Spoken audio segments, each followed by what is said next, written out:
Assalamualaikum warahmatullahi wabarakatuh, pendengar dan pemirsa RRI Net Bengkulu. Apa kabarnya hari ini? Semoga selalu diberikan kesehatan nih ya. Walaupun kita sekarang kadang lagi panas, kadang lagi dingin, kadang panas dingin, agak kayak dispenser ya, tapi nggak apa-apa.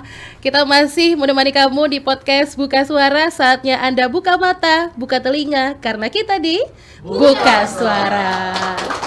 Luar biasa ya, hari ini menemani kembali di podcast Buka Suara yang selalu kami siarkan melalui kanal YouTube dan juga radio visual RRI Net, dan juga bisa didengar setiap hari pastinya ya di kanal YouTube kami. Dan tentunya di podcast Buka Suara hari ini saya tidak sendirian nih ya, karena sudah bersama dengan narasumber yang sangat luar biasa sekali, yang hari ini spesial dan penasaran sekali dengan pembahasan kita hari ini. Sudah hadir Ibu Irna Riza Yuliastuti yang merupakan Ketua Perkumpulan Mitra Masyarakat Inklusif Indonesia PMMI Provinsi Bengkulu. Halo Ibu Irna. Halo Mbak Puspa. Gimana kabarnya? Alhamdulillah sehat. Sehat ya, luar biasa. Dan juga di sebelah Ibu Irna ada Rahmat, Generasi Inklusi atau GENIK. Halo Mas Rahmat. Halo Mbak Puspa. Gimana kabarnya? Alhamdulillah sehat Mbak. Sehat ya, luar biasa. Dua narasumber yang juga luar biasa hari ini akan sedikit membahas terkait dengan tema kita hari ini ya. Ternyata mereka lebih kuat, ruang bicara, akses setara. Tapi sebelum masuk ke pembahasan kita hari ini, mungkin aku pengen tahu lebih dekat Ibu Irna dan juga Mas Rahmat. Mungkin boleh ceritakan juga ke pemirsa di rumah ini mungkin sehari-harinya atau bagaimana aktivitas di PMMI seperti apa. Silakan Bu Irna. Ya, terima kasih Mbak Puspa. Perkumpulan Mitra Masyarakat Inklusif itu sendiri adalah organisasi nirlaba yang bergerak di bidang sosial, yang saat ini kita punya mimpi besar Mbak. Bagaimana kemudian Bengkulu ini bisa menjadi provinsi yang pembangunannya dan masyarakatnya itu inklusif. Nah, inklusivitas itu sendiri sebenarnya banyak aspek, termasuk salah satu yang saat ini kita fokus bicara tentang inklusivitas disabilitas. Nah, kenapa sih sebenarnya kita perlu bicara itu ya? Karena MMI sendiri itu keanggotaan kita itu beragam Mbak. Ada yang dari difabel, ada yang dari non difabel, ada anak muda, ada yang orang tua, ada dari berbagai latar belakang seperti itu. Nah, itu sebenarnya kan bentuk dari keberagaman. Nah, kadang-kadang dari keragaman ini nih yang muncul ada ketidakseimbangan atau ketidakkesetaraan. Nah, itu yang kemudian MMI lakukan saat ini, bagaimana kemudian kita mendorong supaya semua itu setara. Yang kami lakukan saat ini, kita sedang mengadvokasi beberapa kebijakan. Kemudian kita juga melakukan pengorganisasian teman-teman difabel dan non difabel, dan kita juga melakukan pendidikan, pemberdayaan, yang semuanya itu bermuara pada satu situasi yang mudah-mudahan itu bisa kemudian setiap orang yang berbeda ini punya akses dan kesetaraan yang sama di Provinsi Bengkulu ini. Oke. Nah, tapi kalau tentang inklusivitas ini saya memang udah lumayan sering dengar ya, karena memang banyak kegiatan-kegiatan, organisasi mungkin di luar Provinsi Bengkulu juga yang sudah ada ini semacam komunitas atau perkumpulan mitra masyarakat inklusi. Nah, mungkin sedikit trigger akhirnya terbentuklah PMMI ini, Bu Irna. Saya itu Mbak Puspa mungkin ya karena sebagian hidup saya tuh kuliahnya tuh di bagian kesejahteraan sosial. Itu sudah 25 tahun yang lalu. Udah tua banget gitu. Nah, enggak gitu dong. Dari kuliah kita tuh memang sudah dikenalkan dengan isu-isu terkait dengan kelompok-kelompok marginal. Dan kemudian sambil kuliah juga saya juga bergelut di isu misalnya kayak isu kesehatan reproduksi, bertemu dengan teman-teman HIV/AIDS, bertemu dengan teman-teman transgender. Terus berlanjut sampai kemudian saya juga masuk ke komunitas perempuan. Nah, di situ lebih banyak lagi ketemu nih ketika bicara tentang kesehatan reproduksi, ketemu komunitas perempuan. Itu yang paling rentan. Ketika ngomongin ke komunitas perempuan, ketemu lagi dengan teman-teman difabel gitu, yang ternyata itu teman-teman saya. Dan ketika kami bicara, banyak sekali persoalan yang dialami oleh teman-teman difabel. Nah, akhirnya saya dan beberapa teman-teman, yuk mulai 2019 kita fokus bagaimana kita bisa mendorong di Provinsi Bengkulu ini ada yang bicara tentang inklusivitas disabilitas. Jadi inklusivitas disabilitas bukan inklusivitas ya. Kalau inklusivitas itu kan mereka kita terkotak-kotak, tapi bagaimana teman-teman ini yang kemudian saat ini tertinggalkan, terdiskriminasikan, itu punya akses yang sama kayak gitu. Nah, jadi mungkin triggernya adalah sepanjang perjalanan itu terus berkembang. Jadi kami melihat bahwa memang saya punya teman, kemudian setelah itu saya punya saudara yang kemudian disadarkan bahwa kalau kita nggak bergerak bersama-sama, kapan lagi situasi ini berubah gitu. Itu sih Mbak, triggernya tuh nggak ada momen yang seperti apa, mungkin karena perjalanannya lebih banyak ke sana ya. Jadi lebih, ya kalau kita ngomongin bidang sosial itu kan semua berkembang ya. Jadi ya perkembangannya kemudian kita lihat kayaknya agak bukan urgen sih. Kami putuskan bahwa ayo kita bergerak sama-sama mendorong untuk bicara tentang inklusivitas disabilitas. Ibu Irna ingin fokus di bagian yang ini seperti itu ya. Akhirnya memutuskan untuk saat ini. Tapi berharap sebenarnya ini kemudian ada kelompok-kelompok lain juga yang bergerak bersama-sama, yang kemudian itu akan semakin kuat ya gitu. Jadi bagaimana kemudian kita bersama-sama teman-teman dari organisasi yang memang pure organisasi disabilitas gitu ya, karena keanggotaannya, kepengurusannya itu memang teman-teman difabel. Itu kita ajak bersama-sama untuk ayo, perjuangan ini bukan perjuangannya PMMI sendiri, bukan perjuangannya teman-teman non-difabel yang punya teman difabel, punya keluarga difabel, tapi ayo kita berjuang bersama-sama dengan kawan-kawan yang memang sebenarnya paling pas untuk bicara adalah teman-teman difabel itu sendiri. Nah itu jadi dengan teman-teman termasuk dengan Genik juga kita sering pernah juga berkoordinasi gitu ya dengan teman-teman HWDI, Himpunan Wanita Disabilitas Indonesia, Gerkatin, Gerakan Kesejahteraan Tunarungu Indonesia. Jadi memang kita coba membangun jaringan yang tujuannya sama sih, supaya Provinsi Bengkulu ini menjadi provinsi yang inklusif disabilitas. Oke, aku mau ke Mas Rahmat dulu. Aku penasaran karena tadi PMMI sudah tahu nih dari Ibu Irna. Kalau Genik sendiri, generasi inklusif tadi ya, mungkin boleh cerita sedikit Mas Rahmat. Ini Genik itu apa sih? Baik, kalau Genik itu generasi inklusi ya Mbak ya. Di situ kita itu beragam juga sama seperti PMMI. Jadi bukan khusus disabilitas saja Mbak, cuman ada juga non disabilitas. Cuman di situ biar kita itu kan disabilitas itu kan kadang selalu diminderi, selalu disingkirin Mbak. Jadi di saat kita membangun generasi inklusi agar teman-teman disabilitas ini mandiri.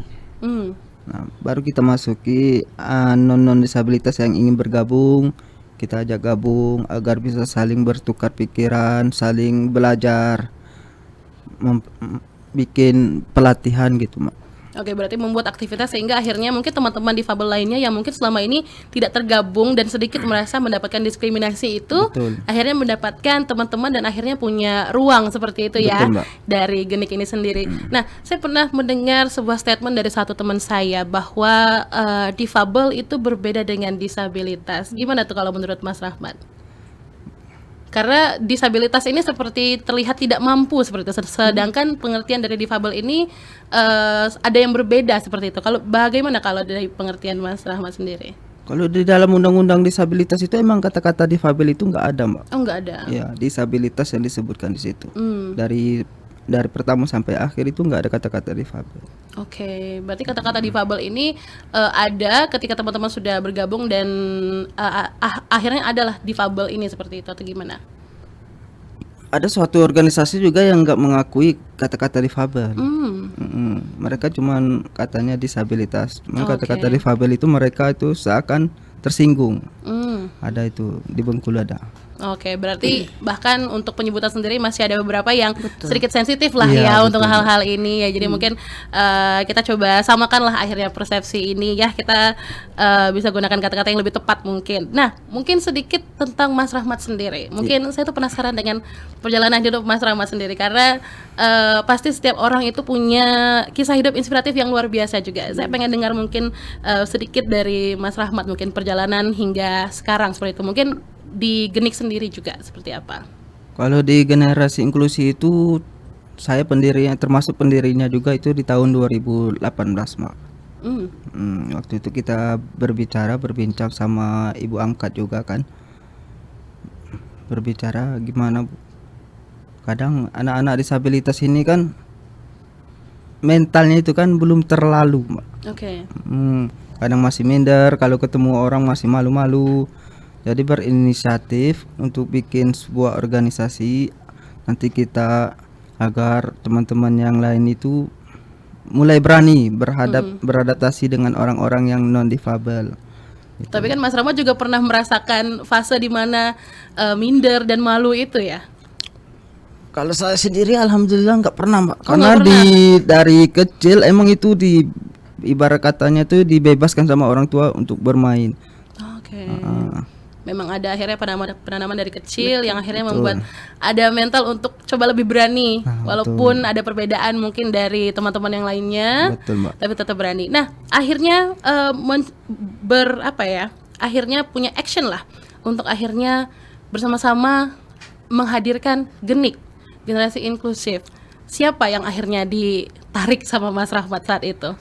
Teman-teman terdekat dulu yang saya lihat itu ketika mereka masih minder, belum berani. Jadi saya ajak perlahan satu persatu. Ayo kita gabung.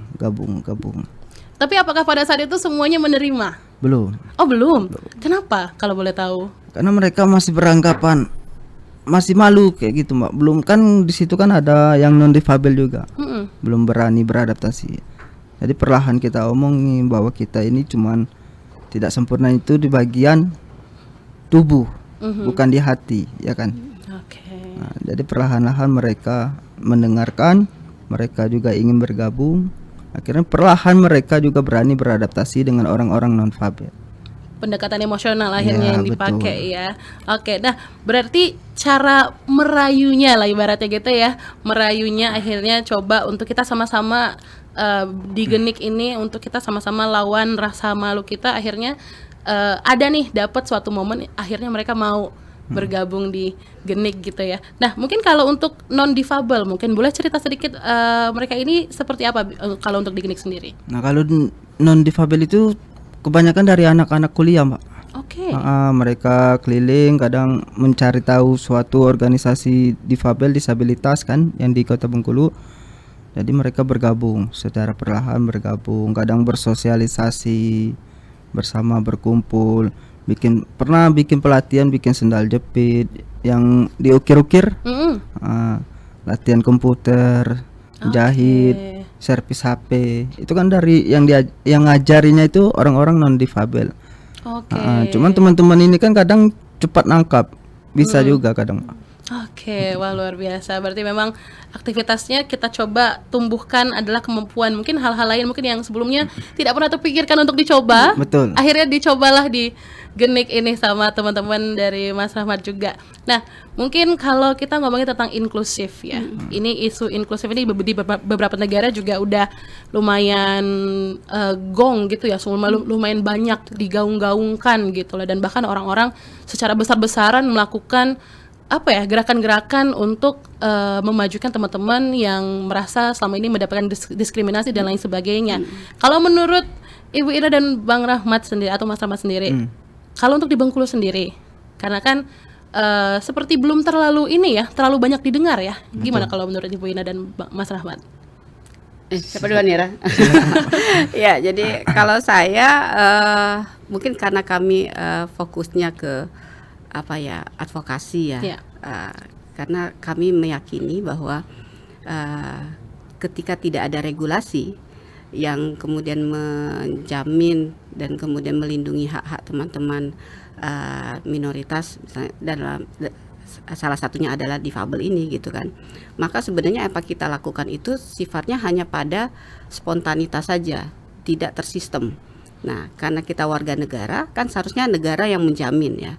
Jadi memang kita lebih banyak kemudian bicara bagaimana mendorong Undang-Undang 8 tahun 2016 tentang penyandang disabilitas, itu hak-hak teman-teman difabel itu kemudian bisa terpenuhi di Bengkulu ini. Misalnya bicara hak tentang pekerjaan, bagaimana kemudian akses dibuka sebesar-besarnya untuk teman-teman difabel gitu.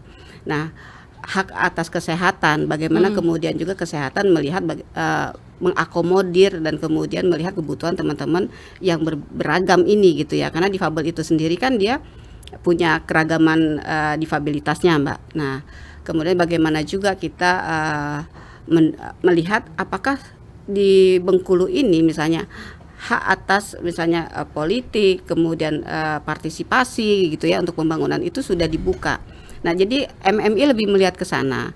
Sekaligus kemudian kita mengorganisir teman-teman. Jadi ketika regulasinya kita dorong, teman-teman juga sudah bersiap untuk masuk ke ruang itu. Nah, contohnya misalnya pekerjaan di Undang-Undang 8 2016 itu ada hak atas pekerjaan. Itu kemudian turunannya ke Permenaker. Permenaker harus membentuk unit layanan disabilitas. Karena apa, di dalam undang-undang itu ada mandat yang mengatakan bahwa 1% pekerja di salah satu perusahaan itu dari total jumlahnya itu harus memperkerjakan teman-teman difabel kayak gitu, 1% gitu ya. Nah, itu kan tidak akan kemudian dilakukan jika kemudian tidak ada regulasinya. Iya, betul. Nah, regulasi sudah dibikin, tapi bagaimana kemudian si pemangku regulasi ini, si pembuatnya ini, si penanggung jawab ini menjalankan mandat dari regulasi itu, harus membentuk unit layanan disabilitas. Maka kita dorong juga bagaimana kemudian unit layanan disabilitas di bidang ketenaga kerjaan itu juga harus dibentuk di Bengkulu. Nah, jadi ini sekarang sudah terbentuk gitu. Nah, teman-teman kita dorong juga, ini sudah pemerintah sudah menjamin, perusahaan juga sudah diberikan tanggung jawabnya. Tinggal lagi kawan-kawan mengkapasitasi diri. Karena kalau bicara tentang satu ini aja nih Puspa yang terkait dengan ini ya, satu hak gitu. Kalau ngomongin hak itu akan banyak lagi ya. Misalnya teman-teman ini ketika kita dorong untuk masuk ke sektor swasta pekerjaan, dia harus punya kompetensi. Karena sektor swasta itu dia kan profit itu, dia akan melihat orang itu sesuai dengan kemampuannya gitu, bukan kedisabilitasannya. Ya, jadi lagi ke kemampuan ya. Betul, ke kemampuan. Bagaimana kemudian teman-teman kita dorong juga meningkatkan kapasitasnya untuk bisa masuk ke ruang itu. Sembari kemudian kita juga mendorong bagaimana lingkungan kerja itu menerima teman-teman, akomodasi yang terkait dengan infrastruktur tempat dia bekerja juga mengakomodir teman-teman. Nah, itu sebenarnya yang kita dorong juga. Itu satu aspek gitu. Nah, kalau kemudian yang MMI lakukan itu juga, itu bagaimana kemudian merubah cara pandang non disabilitas kepada terhadap kawan-kawan disabilitas difabel ini gitu. Karena kan kalau ibarat cinta nih Puspa Rahmat, tidak akan jadi kalau bertepuk sebelah tangan ya. Wah, sensitif saya kalau bahas cinta Bu Indra. Iya kan? Bagaimana kemudian kita mendorong nih misalnya teman-teman difabel untuk bergerak, tapi non difabelnya juga tidak dibuka pemahamannya. Nah, kenapa kemudian di MMI sendiri senang menggunakan kata difabel? Itu sebenarnya bentuk penghormatan untuk kawan-kawan. Difabel itu adalah orang yang punya kemampuan yang berbeda sebenarnya, Rahmat. Bukan orang yang tidak mampu. Ya, jadi different ability itu kan orang yang punya kemampuan yang berbeda. Misalnya, kenapa saya bilang tadi, mungkin Rahmat bisa mengendarai motor menggunakan kaki jika dimodifikasi. Jadi kemampuan Rahmat itu dalam mengendarai kendaraan itu berbeda dengan yang non disabilitas kayak gitu. Tapi bukan berarti kemudian Rahmat nggak bisa atau teman-teman difabel yang lain itu nggak bisa. Tapi mereka punya kemampuan yang berbeda. Nah, konteks disabilitas sendiri itu disable itu sebenarnya yang paling pas dilekatkan kepada lingkungan. Disabilitas itu yang kenapa saya bilang itu lebih pas di lingkungan, karena yang membuat nggak mampu itu lingkungannya, bukan personality-nya, bukan si difabelnya, bukan si orang yang mempunyai kemampuan yang berbeda itu, tapi lingkungannya itu yang tidak melihat kemampuan teman-teman. Gitu ya. Misalnya nih saya contohkan ya, ruang podcast kita kan di atas nih. Ada tangga ya. Iya, betul. Kalau narasumbernya pakai kursi roda, yang nggak mampu tuh siapa? Lingkungannya yang tidak menyiapkan kemudian supaya bisa teman-teman tuh mengakses gitu. Karena dia posisinya bisa seperti ada perspektif yang akhirnya sedikit berubah nih dari saya. Apakah pemirsa juga agak sedikit berubah sedikit. Tapi Mas Rama kita tahan dulu ya pemirsa, jangan kemana-mana. Kami masih akan kembali, tetap bersama kami di podcast Buka Suara. Saatnya Anda buka mata, buka telinga, karena kita di Buka Suara.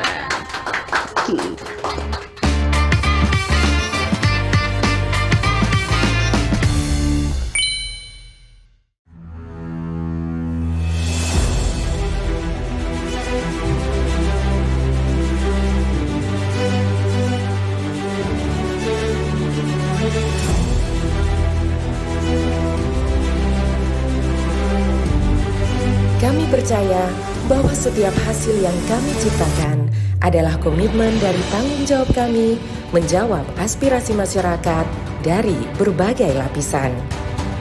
Perubahan menuju masa depan yang lebih baik, menciptakan mimpi menjadi kenyataan. Mimpi dari banyak orang dan memberikan solusi untuk kemudahan. RRI merupakan sosok lembaga penyiaran publik pertama di Indonesia yang hadir dalam berbagai lapisan masyarakat dari Sabang hingga Merauke. Perjalanan kami menembus khatulistiwa dan perkembangan teknologi. Konsisten dalam melayani masyarakat dengan kekayaan informasi dari berbagai aspek kehidupan dari dalam dan luar negeri. Tidak pernah lelah menampung aspirasi masyarakat dari segala pelosok daerah. RRI memberikan kemudahan dalam bertukar pikir kreativitas serta membuka peluang keterbukaan pendapat lintas generasi. Kami meyakini visi misi solid, mencerminkan jiwa raga yang siap siaga dalam menjembatani keterbukaan publik dan tidak lengah dalam mengawal peristiwa aktual. Kami turut senantiasa menjaga identitas keindonesiaan serta mempertahankan keunikan budaya yang dimiliki oleh NKRI.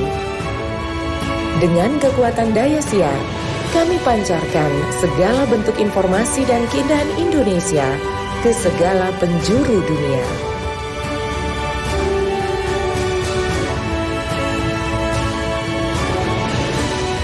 Kami adalah mitra untuk membangun masa depan. Kami terus menatap ke depan untuk berinovasi, mengembangkan visi besar demi Indonesia yang lebih baik.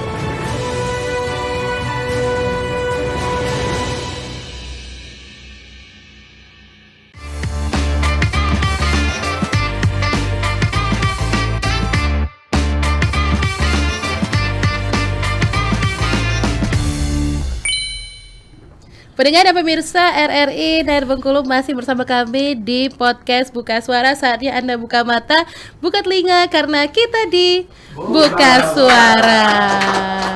Kompak ya penonton bayarannya hari ini. Nah, kembali kita ke Ibu Ira dan juga Mas Rahmat. Tadi sempat terpotong sedikit ya, mungkin mengenai kita kembali coba elaborasikan definisi inklusif tadi sudah dari Ibu Irna. Kalau dari Mas Rahmat mungkin.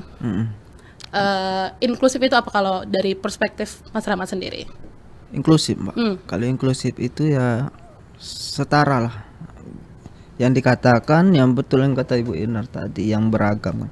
Kita itu walaupun kita disabilitas, yang non disabilitas itu jangan membedakan kami lah. Ya kan. Kami juga kan punya harga diri, punya hati, Mbak. Jadi kita itu seakan-akan bersatulah ketika kami ingin bergabung, ingin berkenalan, jangan disindir, jangan dihina. Itu kata-kata inklusif itu kan tidak ada perbedaan, sama gitu. Sama, mau kamu anaknya siapa, pernah jadi apa, kamu Ya, sama betul. dengan kita semua ya, seperti itu. Oke, nah tema kita hari ini ternyata mereka lebih kuat, ruang bicara akses setara. Nah, setara ini kan tadi kita mendefinisikan setara ini sebagai inklusif ya, yang mana memang semua sama dalam artian punya kewajiban dan juga hak yang sama gitu. Betul. Sebagai warga negara, sebagai makhluk sosial, sebagai keluarga, teman dan sahabat. Nah, kalau kita berbicara tentang teman-teman disabilitas tadi yang mengalami diskriminasi, kita nggak akan coba bahas diskriminasi karena mungkin tiap orang berbeda-beda ya menanggapi diskriminasi. Bisa saja omongan hinaan itu adalah bentuk diskriminasi. Ada juga perlakuan fisik. Nah, tapi apa yang akhirnya membuat orang-orang yang mungkin katakanlah pernah mendapatkan diskriminasi tersebut untuk bangkit lagi tuh gimana sih caranya, Mas Rahmat? Itu dengan kita datangi, kita kasih motivasi. Kadang kan terkadang orang tuanya, Mbak, yang emang sengaja menyembunyikan anak disabilitasnya agar tidak malu. Oke, Gitu. menyembunyikan. Ini kita pernah nih ketemu sama yang di lapangan ya. Oke. Kan? Salah satulah dia kan, nama.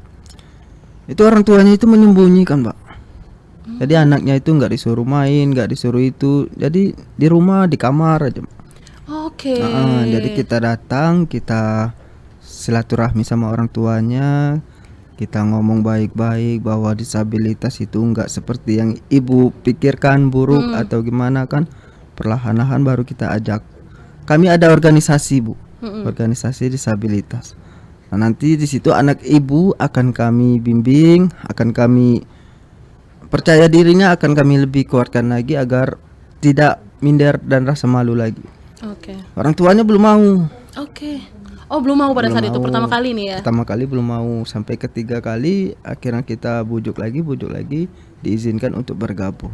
Biasanya harus lihat contohnya dulu tuh, Betul. biasanya orang tua tuh pengen lihat kegiatan apa sih Genik ini, barulah akhirnya orang tuanya membolehkan seperti Ya, itu. betul, Mbak. Kalau diskriminasi dari sekitar orang lain mungkin saya pernah dengar, tapi kalau orang tua saya baru kali ini mendengarnya Mas Ahmad, dan agak sedikit terenyuh juga hati saya sebenarnya ya mendengar hal tersebut. Akhirnya orang tuanya yang mempeta-petakan anaknya, yang mana memang kita ya manusia ya sebagai makhluk sosial, yang mana yang seharusnya kita, let's say anak kecil bermain, Betul.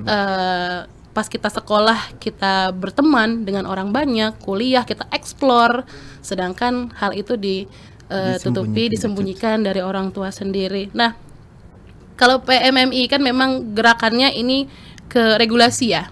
Kita coba dorong dari segi yang lain seperti itu. Berarti teman-teman dari Genik coba tingkatkan kapasitas, teman-teman PMMI ini yang coba dorong untuk coba sama-sama kita tunjukkan kapasitas itu. Nah, kalau sampai dengan sekarang Provinsi Bengkulu sudah seberapa persen kita menyelesaikan hal-hal tersebut? Kalau persentasenya itu balik lagi punya persepsi yang beda-beda ya. Jadi kalau dilihat di satu tempat mungkin sudah, tapi saya gini, kami meyakini bahwa ketika bicara tentang inklusivitas disabilitas itu, saya yakin semua orang tidak akan menolak. Hanya saja mungkin belum tersampaikan, belum tersentil, ya, belum kalau bilang kita kan belum ditepuk lah gitu pundaknya. Hey, ini sebenarnya tanggung jawab kita bersama kayak gitu. Ya, jadi kalau Provinsi Bengkulu ini menuju. Saya pastikan bahwa ini menuju, karena alhamdulillah perda kita sudah ada, perda provinsi sudah ada, kemudian perda di kota sudah ada, dan mudah-mudahan perda-perda itu kan karena dia bicara tentang multisektoral ya. Nah, itu akan lebih banyak lagi bicara tentang isu disabilitas. Karena kalau selama ini yang ada selalu bicara tentang disabilitas itu hanya satu sektoral, dinas sosial doang. Nah, sekarang ini tidak, pemenuhannya pada multisektoral, dan itu mudah-mudahan Provinsi Bengkulu bergerak maju untuk kemudian menuju satu pembangunan yang inklusif disabilitas gitu, Mbak. Challenge-nya apa sih, Bu Irna? Kalau saya lebih ke perspektif, Mbak. Jadi sebenarnya perspektif itu sangat kuat, Mbak. Sangat kuat. Kenapa? Dulu itu ada perubahan dari perspektifnya undang-undang penyandang disabilitas. Dulu kan undang-undang penyandang cacat ya. Nah, dari kata itu aja tuh punya makna yang luar biasa.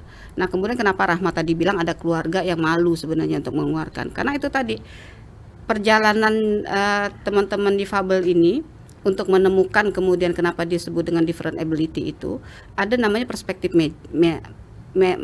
magis ya. Jadi ketika ada anak difabilitas itu dibilang dia keluarga tuh kena kutukan. Betul. Nah, itu tuh perspektif magic gitu. Itu masih ada perspektif seperti dan itu. Itu ke orang di tempat-tempat tertentu itu masih ada, dan itu sudah bergerak maju. Semua orang mengatakan bahwa bukan difabel itu tidak ada kaitannya dengan yang namanya kutukan, kemudian karma segala macam. Kemudian berubah lagi ke medis. Nah, ke medis itu menuju kepada teman-teman difabelnya yang nggak punya mata, orang yang nggak bisa ngelihat, orang sibuk cari donor mata, yang nggak bisa berjalan, sibuk yang kakinya satu, kemudian lebih difokuskan ke si difabelnya supaya punya kaki palsu gitu ya. Nah, itu kan kemudian dibebankan kepada difabelnya, sehingga apa, ketika dia ada, lingkungan lupa bahwa sebenarnya itu tuh tidak yang menyebabkan teman-teman difabel itu bukan karena si fisik atau si individu itu sendiri. Kemudian berubah lagi ke perspektif sosialnya. Nah, sosial ini dibilang beban masyarakat karena nggak mampu segala macam gitu. Nah, itu yang kemudian sekarang ini berubahnya adalah perspektif untuk pemenuhan hak asasi manusia. Nah, ini yang lebih kemudian kita bicara terkait dengan satu tadi, regulasi itu tadi, karena di undang-undang kita itu nggak ada bunyinya setengah warga negara, Mbak Puspa. Setiap warga negara nggak ada setengah warga negara karena punya tangan ke kiri gitu kan. Nah, sebenarnya ini pemenuhan HAM. Nah, apa yang HAM itu, yaitu kebutuhan dasar, kebutuhan hidup. Nah, itu berubah. Jadi penghalang yang paling terasa itu perspektif. Nah, ketika kita sudah bicara perspektif HAM, maka cara perlakuan kita terhadap teman-teman difabel itu akan berbeda. Oke, wah ini perspektif yang kita lawan akhirnya ini ya. Betul, itu yang sebenarnya Kita melawan otak manusia-manusia yang banyak sekali. Dan bahkan tadi disampaikan sama Bu Irna dan dibenarkan juga sama Mas Rahmat ya, bahwa ternyata perspektif seperti hal-hal magis tadi, saya akhirnya baru menyadari kembali kalau hal itu pernah menjadi stigma di masyarakat dan ternyata masih ada hingga sekarang ya, dan menyayangkan sebetulnya ya. Sangat menyayangkan. Sangat menyayangkan. Mas Rahmat mungkin melihat juga challenge di bagian yang tadi, perspektif yang disampaikan Ibu Irna, gimana melihatnya? Ya, itu Mbak. Kalau yang orang tua yang beranggapan kalau punya anak disabilitas itu sebagai kutukan, itu sangat menyayangkan. Karena mereka nggak tahu, mungkin anaknya ini punya kemampuan yang lebih, itu Mbak. Contohnya nanti ke depannya mereka besar bisa jadi apa, itu kan kemampuan mereka, entah bisa melukis, entah Ada hal lain ahli yang tidak desainer. terlihat Iya seperti itu betul. ya. Oke, nah mungkin pemirsa dan juga pendengar podcast Buka Suara hari ini, mungkin kita tidak punya waktu banyak ya, tapi sedikit banyaknya kita sudah mendengar dari Mas Rahmat dan juga Bu Irna tentang bagaimana perjuangan akhirnya melawan perspektif yang disampaikan tadi, sehingga kita akhirnya coba nih untuk mengajak sama-sama untuk punya ruang supaya bisa setara di masyarakat sebagai makhluk sosial, sebagai keluarga dan juga kerabat dekat. Mungkin terakhir boleh singkat saja mungkin penutup dari Ibu Irna dan juga Mas Rahmat. Silakan Bu Irna terlebih dahulu. Ya, makasih Puspa. Saya bicara tentang pemenuhan hak disabilitas ini sebenarnya kewajiban kita bersama. Karena yakinlah bahwa disabilitas itu bagian dari diri kita. Dari diri kita bisa jadi karena ada saudara kita, anak kita, teman kita, bahkan diri kita sendiri juga berpotensi untuk menjadi disabilitas. Maka mari kita buka ruang sebesar-besarnya dan menganggap bahwa disabilitas itu bukan bagian berbeda, tapi setara dalam artian disabilitas itu identitas. Nah, jadi ketika kita udah mengakui bahwa difabel itu adalah identitas, maka ruang setara itu mudah-mudahan terwujud di Bengkulu ini. Oke, Mas Rahmat silahkan. Baik Mbak Puspa. Disabilitas itu bukan kemauan kami Mbak. Cuman semoga kedepannya pemerintah itu lebih memperhatikan lagi disabilitas dengan undang-undang yang sudah tertera ya Bu Irna ya. Nah, berilah kami kesempatan, bukan dikasihani yang kami mau, tapi kesempatanlah yang kami inginkan. Oke, luar biasa Mas Rahmat. Ibu Irna juga tadi menyampaikan bahwa saya sepakat bahwa disabilitas itu melekat pada kita semua, entah itu dalam diri, lingkungan, dan lain sebagainya. Dan memang kita harus terbuka akhirnya pemikirannya tadi dengan teman-teman, apalagi sekarang bergabung dengan komunitas. Semoga setelah ini kita coba sama-sama lawan perspektif itu tadi ya.